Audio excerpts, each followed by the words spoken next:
दोस्तों आज मैं कोई सब्सक्राइबर और वॉच टाइम की ट्रिक लेकर नहीं आया हूं। क्यों? क्योंकि भाई सब्सक्राइबर आप चाहे 1 लाख कर लो या 1 मिलियन कर लो या फिर 10 मिलियन कर लो, लेकिन अगर आपके चैनल पर कभी भी कोई भी स्ट्राइक पड़ गई तो आपके वो सब्सक्राइबर खत्म, यानी कि आपका चैनल खत्म हो जाता है। तो उसके कोई मतलब नहीं होते, कोई मायने नहीं होते। तो सब्सक्राइबर बढ़ाना सब कुछ ही नहीं है, आपको काफी सारी चीजें हैं जिनको समझना जरूरी है। अगर आप यूट्यूब पर काम कर रहे हो तो आपको इन चीजों को समझना है, क्योंकि यूट्यूब पर जो स्ट्राइक नाम की चीज है ना, बहुत खराब है। ये कब किसको कैसे पड़ जाए कुछ पता नहीं है, ठीक। तो इस चीज को आपको समझना है, क्योंकि स्ट्राइक हर कोई नहीं जानता है कि स्ट्राइक कौन कौन सी होती हैं और कैसे आती हैं और मतलब हमें क्यों आती हैं, ठीक। तो इन सभी चीजों को आज हम इस वीडियो में कवर करने वाले हैं कि आखिर यूट्यूब की जो स्ट्राइक होती हैं इनका पूरा सिस्टम क्या होता है, पूरा मतलब क्यों हमें स्ट्राइक आती है, क्या क्या हम गलतियां ना करें जो कि हमें स्ट्राइक वगैरह ना पड़े अगर हम यूट्यूब पर काम कर रहे हैं। और मैं बता रहा हूं कि अगर आज आपने ये वीडियो पूरी नहीं देखी तो आपको स्ट्राइक 100% पड़ेगी। मेरे खुद के चैनल पर भी अभी भी वार्निंग स्ट्राइक पड़ी हुई है, ठीक। मैं इतना मतलब मैं होशियारी से काम करता हूं, सब कुछ नॉलेज होने के बाद भी जब मेरे चैनल पर अभी भी वार्निंग पड़ी है तो आपको तो डेफिनेटली स्ट्राइक आएगी आएगी, अगर आपने इस वीडियो को नहीं देखा, बातों को मेरी नहीं समझा। तो चलो हम आपको बताना शुरू करते हैं कि आखिर जो स्ट्राइक होती है वो कितने प्रकार की होती है और हमें कब कब कैसे कैसे आ सकती है, ठीक। दोस्तों मेनली जो स्ट्राइक होती है वो होती है 2 प्रकार की, ठीक। तो एक तो जो होती है वो होती है कॉपीराइट स्ट्राइक और दूसरी जो होती है वो होती है कम्युनिटी गाइडलाइन स्ट्राइक, ठीक। तो चलिए दोनों चीजों को हम एक्सप्लेन करते हैं। पहली चीज को कवर करते हैं कि आखिर कॉपीराइट स्ट्राइक क्या होता है। तो कॉपीराइट, जिसका मतलब आप समझ सकते हो कि कॉपीराइट यानी कि आपका अधिकार, ठीक, जिसको हम बोल सकते हैं कॉपीराइट। यानी कि कोई चीज है, लाइक आपने अपनी कोई भी वीडियो क्लिप या कोई भी फोटो अपने फोन के थ्रू या कैमरे के थ्रू क्लिक की है, ठीक, और आपने उसको यूट्यूब पर, गूगल पर कहीं भी अपलोड किया हुआ है और उस चीज को कोई भी डाउनलोड करके यूज करना चाहे, ठीक है, या फिर कर ले, तो उस पर अधिकार आपका होता है। आप चाहो तो उसको रिपोर्ट कर सकते हो, यानी कि कंप्लेंट उसकी कर सकते हो, जिससे उसके चैनल पर स्ट्राइक आ सकती है। यानी कि आपका जो राइट है उस फोटो पर है, उस वीडियो क्लिप पर है जो सामने वाले बंदे ने यूज की है, ठीक। तो ये होता है कॉपीराइट, ठीक, जिसमें क्या होता है कि आप किसी अगर दूसरे की कोई भी चीज यूज करते हो, ठीक है, तो वो आपको जो है कॉपीराइट स्ट्राइक दे सकता है। तो ये चीज सिर्फ इसमें ही नहीं है कि कोई फोटो क्लिप या वीडियो क्लिप में ही आ जाए, ठीक है, ये नॉर्मली लोग फेक भी दे देते हैं, ठीक है, फेक कॉपीराइट स्ट्राइक भी आ जाती हैं। तो फेक कॉपीराइट स्ट्राइक जो आती हैं उनका क्या सॉल्यूशन होता है और ये जो कॉपीराइट है इनका क्या सॉल्यूशन है, उस चीज को समझ लेते हैं। सबसे पहले देखो, जो फेक कॉपीराइट स्ट्राइक आती हैं उनका तो भाई सीधी सी बात है, आप काउंटर फाइल करो, ठीक है, यूट्यूब उसको जो है मतलब देखेगा, चेक करेगा और फेक कॉपीराइट स्ट्राइक होंगी तो वो इजिली रिमूव हो जाएंगी, ठीक है। अब दोस्तों जो मेनली जैसे जो रियल मतलब कॉपीराइट स्ट्राइक आ गई है, ठीक है, तो कॉपीराइट स्ट्राइक में आखिर होता क्या है। देखिए, पहले आपको कॉपीराइट स्ट्राइक की आती है एक वार्निंग, ठीक है, यानी कि आप जब कोई गलती करते हो फर्स्ट टाइम तो आपको आती है वार्निंग, क्योंकि YouTube कहता है कि भाई देखो गलती सबसे होती है, आपसे भी हो गई है, तो एक बार हम आपको ये वार्निंग दे रहे हैं कि भाई दोबारा गलती मत करना, नहीं तो आपके चैनल पर जो है बिल्कुल से स्ट्राइक आ जाएगी, ठीक। और जब हमारे चैनल पर वार्निंग के बाद अदर कोई एक स्ट्राइक आती है तो उससे क्या होता है कि हमारे चैनल पर 7 दिन के लिए वीडियो अपलोडिंग बंद, कम्युनिटी पोस्ट बंद, लाइव स्ट्रीमिंग बंद, यानी कि हमारा चैनल पूरा का पूरा एक तरीके से हम जिसको बोल सकते हैं कि डिसेबल कर दिया जाता है, वहां पर कुछ भी नहीं कर सकते, ठीक है। तो ये होता है एक स्ट्राइक में। अब वहीं ये जो पहली स्ट्राइक है वार्निंग के बाद वाली, ठीक, वार्निंग वाली जो स्ट्राइक आती है वो तो लाइफ टाइम आपके चैनल पर रहती है, वो कभी नहीं हटती है, ठीक है, जिससे आपको ये पता चलता रहे कि भाई मैंने आगे गलती की थी तो उस गलती को मैं दोबारा ना करूं, ठीक। लेकिन जो पहली स्ट्राइक आती है वो होती है 90 दिनों के लिए, ठीक है, क्योंकि सामने वाला बंदा आपको देता है तो वो 90 दिन तक रहती है, ठीक है। अब कुछ लोग इसमें करते क्या है कि जो वो स्ट्राइक आती है 90 दिन वाली, तो उसको क्या करता है, जिस वीडियो पर स्ट्राइक आती है उस वीडियो को डिलीट कर देते हैं, सोचते हैं मैं वीडियो डिलीट कर दूंगा तो मेरी जो स्ट्राइक है वो हट जाएगी। लेकिन ऐसा कभी मत करना, क्योंकि अगर आप ऐसा करते हो तो आप अगर वीडियो डिलीट कर दिया आपने तो कभी कभी क्या होता है कि वो स्ट्राइक लाइफ टाइम आपके चैनल पर पड़ी रहती है, कभी भी रिमूव नहीं होती है, ठीक है। तो इस गलती को कभी मत करना, 90 दिन तक एक स्ट्राइक रहती है, इस बात को ध्यान रखना, ठीक है। अब मान लीजिए एक स्ट्राइक आई और वहीं 90 दिन के अंदर अंदर फिर से एक और स्ट्राइक आ गई, तो फिर क्या होगा। तो देखो, एक स्ट्राइक आई तो 7 दिन के लिए वीडियो अपलोडिंग बंद, लगातार 2 स्ट्राइक आ गई 90 दिन के लिए तो फिर 14 दिन के लिए वीडियो अपलोडिंग बंद,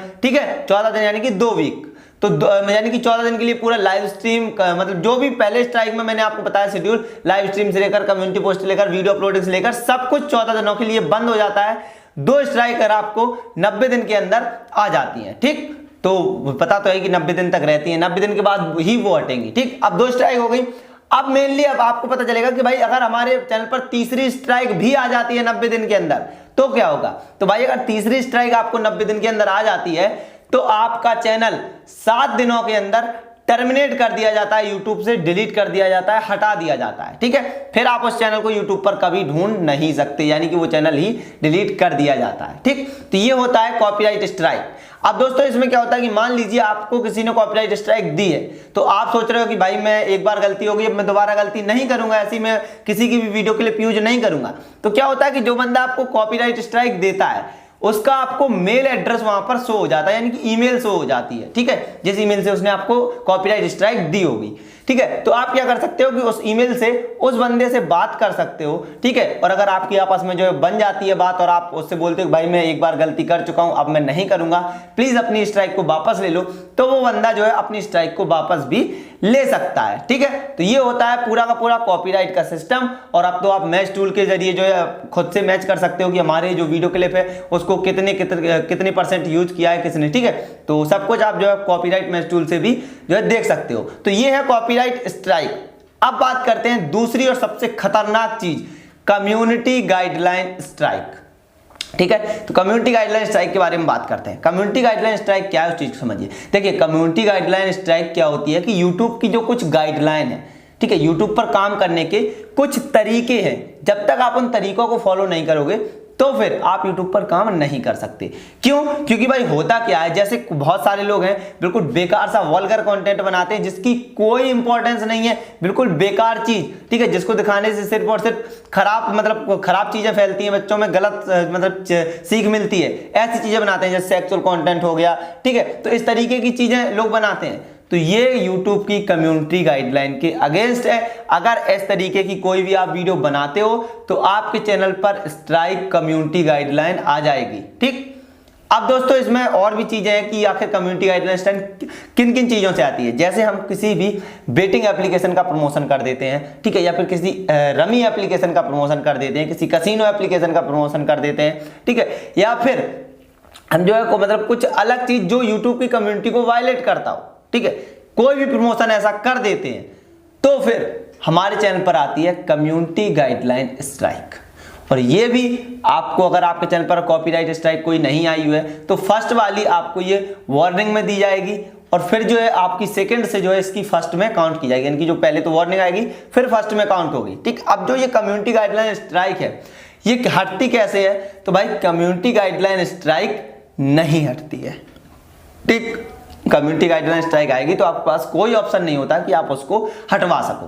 ठीक, और इसकी भी जो लिमिट होती है वो 19 डेज होती है, यानी कि 90 दिन तक होती है। और 90 दिन के अंदर आपको अगर 3 कम्युनिटी गाइडलाइन स्ट्राइक आ जाती हैं तो आपका चैनल डिलीट कर दिया जाता है। ठीक है, यानी कि 2 तो आपको दिखाई देंगी कि हाँ 2 मेरे चैनल पर पड़ी हैं, जैसे ही तीसरी स्ट्राइक आएगी आपका चैनल डायरेक्ट डिलीट कर दिया जाएगा। आपको कोई भी 7 दिन का टाइम नहीं दिया जाता है। ठीक, क्योंकि कम्युनिटी गाइडलाइन स्ट्राइक YouTube खुद देता है, तो YouTube हटाने के बारे में कोई ऑप्शन नहीं देता है। कॉपीराइट स्ट्राइक में आपको ये चीजें मिल जाती हैं कि आप उनसे बात करके हटवा सकते हो। ठीक है, क्योंकि तीसरी स्ट्राइक अगर आपको कॉपीराइट में आती है तो आप 7 दिन तक आपका टाइम मिलता है, 7 दिन तक आप सामने वाले बंदे से कह के हटवा लो अगर स्ट्राइक, तो आपका चैनल बच जाता है। लेकिन कम्युनिटी गाइडलाइन में ऐसा बिल्कुल भी नहीं है, कोई भी ऐसा सीन नहीं है। तो बस यही थी कॉपीराइट और कम्युनिटी गाइडलाइन स्ट्राइक, यानी कि आपको YouTube पर बहुत सावधान होकर काम करना है। ऐसी कोई भी एप्लीकेशन प्रमोट नहीं करनी है, कोई भी वेबसाइट प्रमोट नहीं करनी है। ठीक है, जो हमें मतलब जिससे हमारा नुकसान हो सके, हमारी ऑडियंस का नुकसान हो। ठीक है, तो इस चीज को बिल्कुल प्रमोट नहीं करना है हमें। ठीक है, तो नहीं तो आपको कम्युनिटी गाइडलाइन स्ट्राइक आएगी। और कॉपीराइट स्ट्राइक अगर आपको किसी का भी आप वीडियो क्लिप फोटो यूज करते हो तो वो आपको दे सकता है, उसका राइट है। ठीक है, तो आई होप कि आप स्ट्राइक के बारे में पूरा समझ गए होंगे। अगर आप समझ गए हैं तो वीडियो को लाइक करना, चैनल पर नए हो सब्सक्राइब करना और बेल आइकन को ऑल पर जरूर दबाना, क्योंकि बेल आइकन को ऑल पर नहीं दबाओगे आपको अगली वीडियो का नोटिफिकेशन नहीं मिलेगा और ऐसी इंपॉर्टेंट चीज आप मिस कर दोगे। और मिस कर दोगे तो आपका चैनल कभी भी खतरे में आ सकता है, डिलीट हो सकता है। तो भाई ध्यान रखिए, लाइक करिए, शेयर करिए, सब्सक्राइब करिए और बस मिलते हैं फिर। तब तक ख्याल रखिए। वंदे मातरम, जय हिंद।